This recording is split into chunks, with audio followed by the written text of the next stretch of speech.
Brigadier Dutta, आपसे reaction लूंगा क्योंकि मुझे लगता है कि आप ज्यादा इस मामले में एक्सपर्टीज रखते हैं। मुझे ये बताइए, भारत अभी जो इजराइल के साथ मिलकर जिन ड्रोन्स को यहाँ पर प्रोड्यूस करने की बात कर रहा है या जिन प्रेडेटर ड्रोन्स की बात आ रही है, ये कितने खतरनाक हैं? और चीन की ये जो साजिश है ड्रोन वाली और जो ये अल्ट्रा मॉडर्न डिवाइसेज यूज कर रहा है, वो हालांकि सेनाएं पहले भी यूज करती रही हैं, या ये जैमस जो यूज कर रहा है, इनका जवाब कैसे दिया जा सकता है? क्योंकि हमने इजराइल से काफी ड्रोन्स लिए हैं, चाहे वो हीरोन क्लास के हों या किस तरह के हों, और ड्रोन का जब से वेपनाइजेशन शुरू हुआ है, ये एक बहुत ही लो कॉस्ट ऑप्शन है और देश जितनी भी आर्मीज हैं वो इसको काफी पैटर्नाइज कर रही हैं।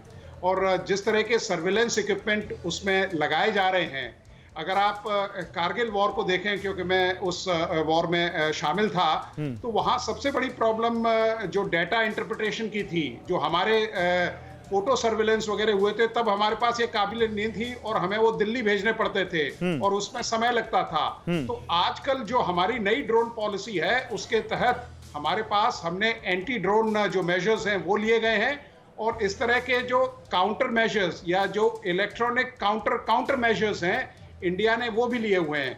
लेकिन चीन एक बहुत बड़ा प्रोड्यूसर है, क्योंकि आप ये देखिए 2008 से लेके 2018 तक उसने करीब 113 इस तरह के प्लेटफॉर्म्स बनाए थे और 13। लेकिन सवाल ये है, आप जो बात कर रहे हैं चीन की काबिलियत पर आएंगे।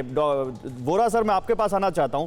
सर, जो बात अभी रवि कह रहे थे, क्या ये क्वाड, ऑकस और चीन की जो घेराबंदी हो रही है, क्या ये छटपटाहट है चीन की वही उसी मैसेजिंग की भारत के लिए कि देखो तुम अमेरिका के पास जा रहे हो, हम एलएसी पर फिर से जो हम अभी तक 12 दौर की बातचीत के बाद हमने जो कुछ थोड़ा बहुत ईज ऑफ किया, वो फिर से वो तनाव बढ़ा देंगे?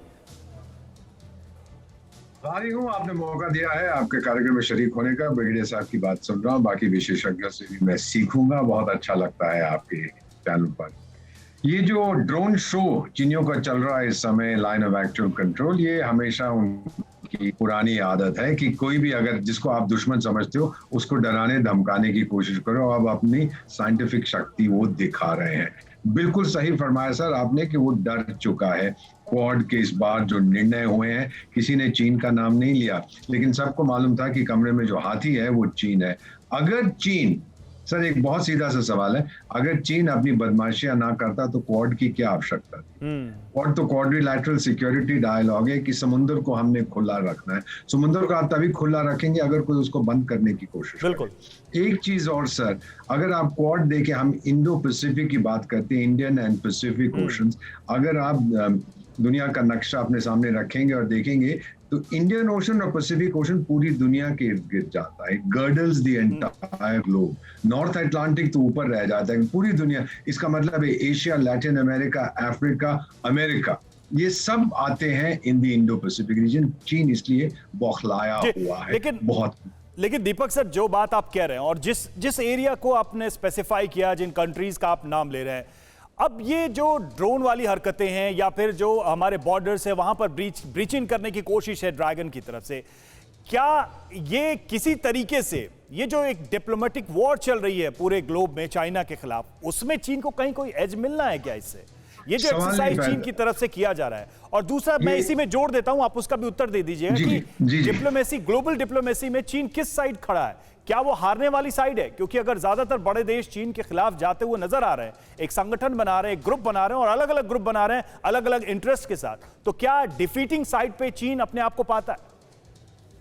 मैं आपसे एक प्रश्न, काउंटर प्रश्न करना चाहता हूं। चीन का मित्र कौन है आज? एक पाकिस्तान भी उसके साथ नाराज है, नॉर्थ कोरिया, ईरान भी उसके पास नहीं। इसीलिए मैंने कहा कि वो एक ऐसी साइड क्वेश्चन है, वो अकेला पड़ गया है। और जब अकेला कोई पड़ जाता है तो फिर उसको पता नहीं, वो बौखला जाता है किस टाइप का बिहेवियर करना चाहिए। एक छोटी सी आप लोगों को याद दिला दूं सर, आपको तो मालूम है, जब हमारे प्रधानमंत्री ने यूएन जनरल असेंबली में बात की थी, उन्होंने ड्रोन शब्द का प्रयोग किया था और उन्होंने ये कहा था कि हम उसे मैपिंग के लिए यूज कर रहे हैं, किसानों के बेनिफिट के लिए, लोगों जिनकी जमीन है, नेचुरल बेनिफिट के लिए। ये लोग देखिए वहां यूज कर रहे हैं दूसरे तरीकों से, मिलिट्री तरीकों के लिए। लेकिन रियल रीजन ये है, China is scared, China is frightened, उसको मालूम है क्या करने। एक और चीज सर, आपने हवाना सिंड्रोम का भी नाम सुना है। बिल्कुल कि सुना है बहुत से सर। अमेरिकन कैनेडियन डिप्लोमेट्स ने पिछले 3-4 साल से कह रहे हैं कि कुछ माइक्रोवेव्स का प्रयोग हुआ था बिल्कुल और हम बिल्कुल, लोग बहुत बीमार और हो गए, भारत से भी brain उसका injury। कनेक्शन है, क्योंकि सीआईए के जो चीफ आए थे उनके साथ एक अधिकारी आए थे, उनमें भी हवाना सिंड्रोम पाया गया। 100%। और पिछले साल सर एक बड़ी जबरदस्त रिपोर्ट थी चाइनीज मीडिया में, किसी चाइनीज प्रोफेसर ने, जिसका नाम नहीं लिया, उसने अपने स्टूडेंट्स को कहा कि हमने बॉर्डर पर लद्दाख एरिया में माइक्रोवेव्स यूज किए थे, जिसके कारण भारतीय सैनिक जो फौजी थे वो उल्टी करने लगे, डिसोरिएंट हो गए, डर के मारे भाग गए वहां से। अड़ी सोमवार से शुक्रवार शाम 6 बजे सिर्फ TV9 भारतवर्ष पर।